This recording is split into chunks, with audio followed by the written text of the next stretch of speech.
ये कहानी है एक अमीर बिजनेसमैन की जिसका नाम किम मिन क्यू है। मिन क्यू को एक बहुत ही भयानक बीमारी है जिसमें वो जब भी किसी दूसरे इंसान को टच करता है तो इसके जिस्म पर खौफनाक दाने पड़ने लगते हैं और इसे सांस लेने में भी दिक्कत होती है। यहाँ तक कि वो बेहोश हो जाता है या मर भी सकता है। मिन क्यू भी चाहता है कि इसकी गर्लफ्रेंड हो, लेकिन अपनी इस बीमारी की वजह से वो लड़कियों को टच नहीं कर सकता और इसी वजह से इसने घर में अपने आप को 10 साल से कैद किया हुआ है। मिन क्यू अपने घर से बाहर नहीं जाता। इसके पर्सनल डॉक्टर ओ ने इलाज करने की कोशिश की लेकिन कोई फायदा नहीं हुआ। लेकिन एक दिन इसका डॉक्टर मिन क्यू से कहता है कि वो अपनी इस बीमारी के साथ जीना सीख ले। साथ ही वो मिन क्यू को एक स्मार्ट वॉच देता है जिसमें अलग अलग किस्म के रंग होते हैं जो इसकी एलर्जी की हालत को बताते हैं। ब्लू रंग में एलर्जी नॉर्मल, येलो में हल्का सा अटैक, ऑरेंज में मिन क्यू की एयरवेज बंद हो जाएंगी और रेड में वो कुछ ही मिनट्स में मर जाएगा। एक दिन प्रोफेसर होंग नामी साइंटिस्ट मिन क्यू से राब्ता करता है और वो कहता है कि इसने अपनी टीम के साथ मिलकर एक बहुत ही इंटेलिजेंट रोबोट तैयार किया है और क्योंकि वो रोबोट इंसान नहीं है इसलिए मिन क्यू जब भी रोबोट को टच करेगा तो इसे कोई अटैक नहीं आएगा। प्रोफेसर होंग इस रोबोट की कीमत $100 बिलियन बताता है। अगले दिन मिन क्यू होंग से मिलने इसकी लैब में जाता है और जैसे ही मिन क्यू वहाँ पहुँचता है तो वो एक रोबोट को देखता है जो बहुत ही खूबसूरत लड़की की तरह नजर आ रहा था। रोबोट अपना नाम AJ3 बताती है जो प्रोफेसर होंग की बनाई हुई एक एडवांस रोबोट होती है। मिन क्यू इसको देखकर हैरान रह जाता है और पहले तो वो इसे टच करने से घबराता है, लेकिन जब वो इसे छूता है तो मिन क्यू को इसके शरीर पर कोई भी दाने नहीं आते। ये देखकर मिन क्यू बहुत खुश हो जाता है और AJ3 मंसूबे में फंड भी लगा देता है। अगले दिन लैब में प्रोफेसर की टीम रोबोट को टेस्ट कर रही होती है। टीम का एक बंदा सोडा की बोतल फेंकता है जिसकी एक बूंद रोबोट के प्रोसेसर में जा गिरती है जिससे शॉर्ट सर्किट होता है और प्रोसेसर तबाह हो जाता है। प्रोफेसर और इसकी टीम परेशान हो जाते हैं क्योंकि अगले दिन AJ3 को डिलीवर करना था। अब रोबोट को रिपेयर करने में बहुत सारे दिन लग जाएंगे और इससे इनकी डील कैंसिल भी हो सकती है। इसलिए प्रोफेसर होंग एक प्लान बनाता है। इसे याद आता है कि इसकी एक्स गर्लफ्रेंड GR जो कि रोबोट AJ3 की प्रोटोटाइप है, इसे मिन क्यू को रोबोट बनाकर भेजने का सोचता है। अगले दिन होंग GR से मिलने जाता है। प्रोफेसर होंग GR को कहता है कि अगर वो एक दिन के लिए AJ3 बने तो वो इसे 10 मिलियन देगा। यहाँ हमें पता चलता है कि GR बहुत गरीब है और इसे पैसों की जरूरत है, इसीलिए वो इस ऑफर को एक्सेप्ट कर लेती है। प्रोफेसर अगले दिन GR को लैब में ले जाता है और इसे रोबोट दिखाता है। इसके बाद सब मिलकर इसे सिखाते हैं कि AJ3 किस तरह से काम करता है और GR को रोबोट जैसे सेम कपड़े पहनाते हैं। इसके सर पर विग और आंखों में लेंस लगाते हैं जो कैमरे की तरह काम करते हैं। प्रोफेसर और इसकी टीम कैमरे की मदद से GR को मॉनिटर करेंगे। अब GR को सब समझाने के बाद एक लॉकर में बंद करके मिन क्यू के घर में लाया जाता है। मिन क्यू जैसे ही इसे लॉकर से खोलता है तो GR इसे देखकर डर जाती है। यहाँ हमें पता चलता है कि कुछ दिन पहले GR फूड की डिलीवरी देने मिन क्यू के पास जाती है और मिन क्यू को फूड की क्वालिटी पसंद नहीं आती, जिस पर मिन क्यू GR को पेमेंट करने से इनकार कर देता है। इसीलिए GR इससे लड़ने लगती है, लेकिन मिन क्यू इससे फिजिकल कांटेक्ट से बचने की कोशिश करता है और इसे दूर फेंककर वहाँ से निकल जाता है। अब क्योंकि GR इसे देखकर डर गई थी, इसलिए मिन क्यू प्रोफेसर को कॉल करता है और इससे पूछता है कि ये सब क्या हो रहा है। ये सुनकर प्रोफेसर होंग एक कहानी बनाता है और कहता है कि AJ3 के 2 मूड है, ऑपरेशनल और फ्रेंड मूड। ऑपरेशनल मूड में वो प्रोफेशनली काम करती है, जबकि फ्रेंड मूड में वो एक इंसान की तरह काम करती है। रोबोट अब फ्रेंड मूड में है, लेकिन इसे एक बटन दबाकर ऑपरेशनल मूड में बदला जा सकता है। मिन क्यू प्रोफेसर की बात मान लेता है और रोबोट की गर्दन के पीछे बटन दबा देता है। GR के रीसेट होने के बाद मिन क्यू इस रोबोट का इंटेलिजेंस टेस्ट लेता है। इसी वक्त लैब की बिजली चली जाती है, जिसकी वजह से GR का प्रोफेसर से राब्ता खत्म हो जाता है। अब इसे अपने आप से ही मिन क्यू को मैनेज करना होगा। सबसे पहले मिन क्यू GR को एक बॉक्स 3 मिनट के अंदर खोलने के लिए कहता है, जिसका पासवर्ड मैथ के हिसाब से मालूम होना था। GR को मैथ बिल्कुल भी नहीं आती थी, इसलिए वो डब्बे को तोड़कर खोल देती है, जिससे मिन क्यू बहुत हैरान हो जाता है। दूसरे टेस्ट में मिन क्यू इसे 10 सेकंड के अंदर अंडे को छीलने का कहता है। GR पहले एक रेस्टोरेंट में काम करती थी, इसीलिए वो आसानी से ये कर लेती है। मिन क्यू इसे बहुत खुश हो जाता है, इसीलिए वो रोबोट के होशियार होने की तारीफ करता है।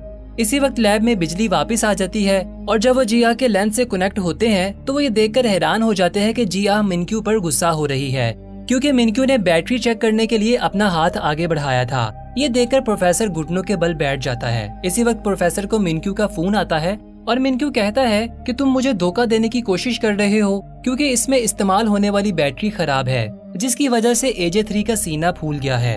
ये सुनकर प्रोफेसर एक और झूठ बोल देता है कि इसने AJ3 की बैटरी को अपग्रेड किया है और साथ में मिनक्यू को खबरदार करता है कि वो इसके सीने को ना छुए, क्योंकि ऐसा करने से शॉर्ट सर्किट हो सकता है।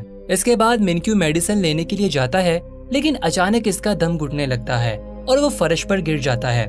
इसे सांस लेने में मुश्किल होती है। इसी वक्त जिया बाकर आती है और इसकी पीठ थपथपाकर इसकी मदद करती है। मिनक्यू जैसे ही होश में आता है तो वो हैरानगी से पूछता है कि बगैर मेरे ऑर्डर के इसने मेरी मदद कैसे की, जिस पर जिया कहती है कि वो बहुत सी ऐसी चीजें बगैर ऑर्डर के कर सकती है। इसके बाद मिनक्यू पहली मर्तबा फिजिकल कांटेक्ट करता है, लेकिन हैरत की बात यह है कि मिनक्यू को किसी किस्म की एलर्जी नहीं होती।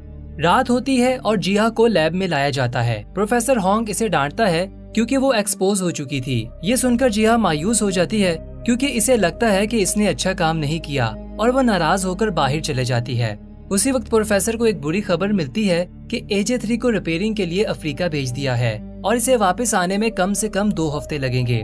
इसी वक्त मिनक्यू की कॉल आ जाती है और वो प्रोफेसर से कहता है कि इसे 1 महीने के लिए AJ3 चाहिए। वो रोबोट को मजीद डीपली समझना चाहता है। अब प्रोफेसर के पास जिया को वापस लाने के अलावा और कोई रास्ता नहीं बचा था, इसलिए वो जिया के पास जाता है और इसे कुछ हफ्तों के लिए रोबोट बनने का कहता है। इस बार वो इसे ज्यादा पैसे देने की पेशकश करता है, इसीलिए जिया राजी हो जाती है। प्रोफेसर कहता है कि जब तक असली AJ3 नहीं आ जाता तब तक तुम्हें काम करना पड़ेगा और हम तुम्हें हर रात रिचार्ज करने के बहाने लैब में वापस ले आएंगे। अगले दिन बदकिस्मती से जिया को डायरिया हो जाता है और वो मैनेज करने की बहुत कोशिश करती है, लेकिन गलती से वो फार्ट कर देती है। मिनक्यू हैरानगी से पूछता है कि ये क्या आवाज है, जिस पर रोबोट जवाब देता है कि ये आपने किया है मेरे मालिक। जल्द ही गंध चारों तरफ फैल जाता है, इसीलिए जिया इसे कपड़े बदलने का कहती है। बोला बाला मिनक्यू इस पर यकीन कर लेता है क्योंकि इसके अलावा यहाँ और कोई इंसान नहीं है और वो कपड़े बदलने चला जाता है। इसका फायदा उठाकर वो भागकर वॉशरूम की तरफ निकल जाती है। मिनक्यू जल्दी से वापस आ जाता है और वो देखता है कि रोबोट गायब है। वो इसे घर में ढूंढने लगता है और आखिरकार वो देखता है कि जिया इसके महंगे परफ्यूम से टॉयलेट को साफ कर रही है। मिनक्यू ये देखकर हैरान हो जाता है और कहता है कि रोबोट तो पानी को हाथ नहीं लगाते, तो तुम ये सब कैसे कर रही हो। इस वक्त जिया झूठ बोल देती है कि वो एक एडवांस रोबोट है जो इन सभी कामों में माहिर है। जब मिनक्यू जाने वाला होता है तो वो नोटिस करता है कि जिया के चेहरे पर पसीना आ रहा है। वो इसके करीब जाने की कोशिश करता है, लेकिन इसका पैर साबुन पर आने की वजह से वो गिर जाता है। जिया इसकी तरफ भागती है, लेकिन मिनक्यू को बचाने की बजाय वो परफ्यूम पकड़ती है और इसके ऊपर गिरा देती है। लोहे की प्लेट की वजह से इसकी पसलियों पर चोट लग जाती है। अगले दिन जिया सफाई कर रही होती है तो वो गलती से कार्ड्स गिरा देती है, जिसे मिनक्यू ने 10 साल से संभाल कर रखा हुआ था। ये देखकर मिनक्यू गुस्सा होता है और इससे पहले कि वो मजीद इसे कुछ कहता, वो कहती कि इसकी बैटरी 5% तक पहुंच गई है और वो अपने आप को स्टैंड बाई मोड पर होने का बहाना करती है। इसके बाद मिनक्यू प्रोफेसर होंग से मिलता है और इसे कहता है कि रोबोट की गलतियों की वजह से वो बहुत परेशान हो गया है, लेकिन प्रोफेसर इसे कहता है कि इसे और डीप रिसर्च के लिए वक्त दिया जाए और मिनक्यू इस पर राजी हो जाता है। अगले दिन मिनक्यू का बहुत खसूसी मेहमान आने वाला था, इसलिए वो जिया को बाहर आने से मना करता है। वो कोई और नहीं बल्कि रिया इसकी पहली मोहब्बत थी। मिनक्यू इसे देखकर बहुत खुश होता है, लेकिन जब रिया इसके कंधे पर हाथ रखती है तो मिनक्यू के जिस्म पर एलर्जी होने लगती है और वो ये सब रिया से छुपाने की कोशिश करता है। इसके बाद वो एक इम्पोर्टेंट मीटिंग का बहाना बनाकर घर की तरफ भागता है ताकि वो किसी तरह इस कमरे में पहुंच जाए जहां इंजेक्शन रखा हुआ था। मिनक्यू बहुत कमजोर हो चुका था और वो सिरिंज पकड़ने में नाकाम रहता है। तभी जिया देखती है कि मिनक्यू जमीन पर लेटा हुआ है और इसे सांस लेने में मुश्किल हो रही है। इसी वक्त सीन शिफ्ट होता है और हमें वो वक्त दिखाया जाता है जब मिनक्यू को एलर्जी नहीं थी और मिनक्यू के लिए सब कुछ नॉर्मल था। छोटा मिनक्यू जब कार्ड्स का पहला घर बनाता है तो इसके पेरेंट्स बहुत खुश होते हैं। अगले सीन में हर कोई मिनक्यू के जन्मदिन पर इसकी पार्टी पर आया होता है। पार्टी के बाद सब कार में वापस जा रहे होते हैं, तभी एक बलून इसके बाप के सामने आ जाता है, जिसकी वजह से सामने आने वाला ट्रक इन्हें टक्कर मार देता है। अगले सीन में मिनक्यू हॉस्पिटल में उठता है। छोटा मिनक्यू अपने पेरेंट्स के लिए रो रहा होता है जो दोनों हादसे में मर गए थे। दिन के वक्त बहुत सारे रिश्तेदार इससे मिलने आते हैं और इसका बड़ा बनने की कोशिश करते हैं, लेकिन असल में वो इसके बाप के पैसे का वारिस बनना चाहते थे। लेकिन जब मिनक्यू बाथरूम में जाता है तो इसे जेब से एक नोट मिलता है जिसमें लिखा होता है कि किसी भी पेपर पर सिग्नेचर नहीं करना। अगले दिन यूजुअल नामी इसका एक दोस्त आता है और मिनक्यू के हाथ में एक अडॉप्शन पेपर देता है कि इसे इसके बाप ने भेजा है और अच्छा होगा कि अगर वो इसका भाई बन जाए। मिनक्यू थोड़ी देर सोचता है और आखिरकार वो कागजात पर सिग्नेचर कर देता है। यूचुल अपने दोस्त का हाथ पकड़ता है, लेकिन जब मिनक्यू नीचे देखता है तो यूचुल का हाथ शैतानी पंजे में बदल रहा था। मिनक्यू डरकर वहाँ से भाग जाता है और देखता है कि यूचुल ने जहाँ से इसे पकड़ा था वहाँ अजीब से छाले पड़ने लगे हैं। थोड़ी देर बाद यूचुल अपने बाप के पास वापस जाता है और इसे कागजात देते हुए कहता है कि काम हो गया है। लेकिन जब इसका बाप आखिरी सफा देखता है तो इसे पता चलता है कि मिनक्यू ने सिग्नेचर की जगह कुछ और लिख दिया है। इसके बाद छोटा मिनक्यू एक खाली हवेली में जाता है और इस दिन के बाद वो दूसरे इंसानों से दूर रहता है, क्योंकि हर कोई इसकी प्रॉपर्टी हड़प करना चाहता था और वो दूसरे इंसानों को नाले का कीड़ा समझने लगा था, जिसकी वजह से इसे एलर्जी होने लगी थी। इसके पर्सनल डॉक्टर के अलावा एलर्जी के बारे में कोई नहीं जानता था। सीन दोबारा प्रेजेंट में आता है। मिनक्यू जागता है और अपने साथ जिया को पाता है। मिनक्यू इसे बताता है कि इसने ख्वाब देखा है जिसमें लोग इसके पीठ पीछे छुरा घोंप रहे हैं। इसके बाद वो ये जानकर हैरान हो जाता है कि वो बिल्कुल नॉर्मल हालत में है। इसलिए वो जिया का शुक्रिया अदा करता है क्योंकि इसने इसे इंजेक्शन दिया था। जिया और मिनक्यू एक दूसरे के साथ ज्यादा वक्त गुजारने लगे थे और इनका रिश्ता मजीद गहरा होता जाता है और वो एक दूसरे के करीब होते जाते हैं। एक दिन मिनक्यू इसे कहता है कि वो इसके साथ रिया की डेट पर जाए। वो दोनों एक दूसरे के साथ बहुत देर तक बैठते हैं। जैसे ही रिया वहाँ से जाने लगती है तो वो मिनक्यू को हाथ मिलाने का कहती है और फिर मिनक्यू डरते हुए इसका हाथ पकड़ लेता है, जिसकी वजह से इसे एलर्जी शुरू हो जाती है और सांस लेने में तकलीफ होने लगती है।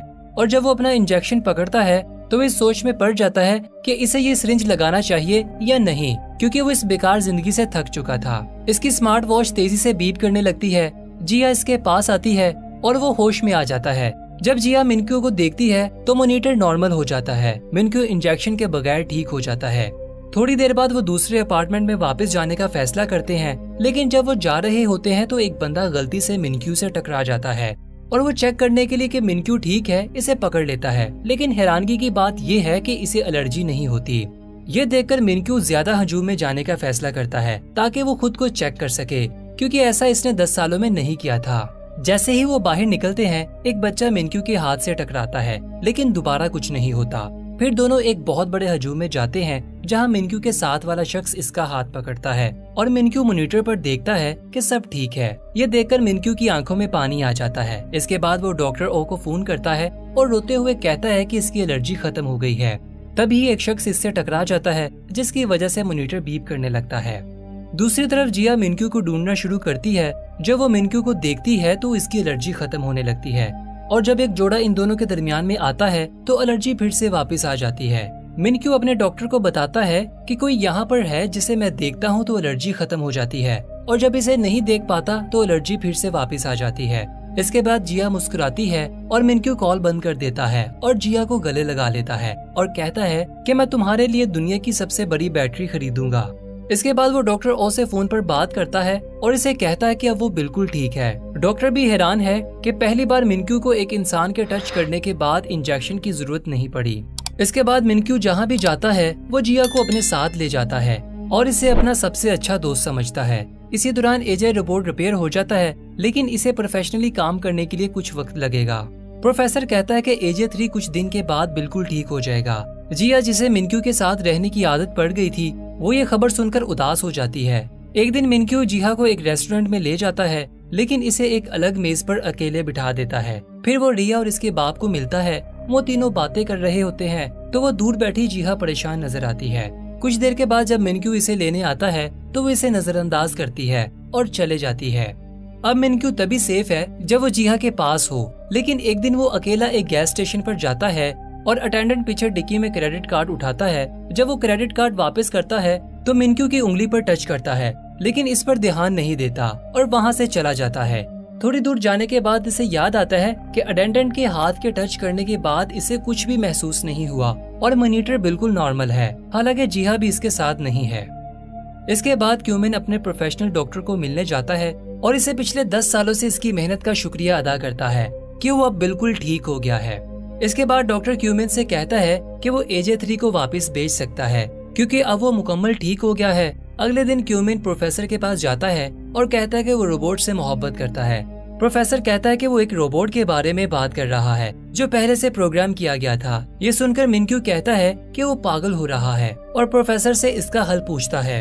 अगले दिन प्रोफेसर मिनक्यू के पास आता है और इसे कहता है कि एक रास्ता है, अगर वो एजे 3 को रीसेट कर दे, इसी तरह वो सब कुछ भूल जाएगी और तुम अपनी जिंदगी में आगे बढ़ सकोगे। मिनक्यू उदास हो जाता है, लेकिन वो जानता है कि अब यही रास्ता बचा है। इसके बाद जीहा भी ये खबर सुनती है और वो भी परेशान हो जाती है। जीहा आखिरी बार AJ3 के कपड़े पहनती है।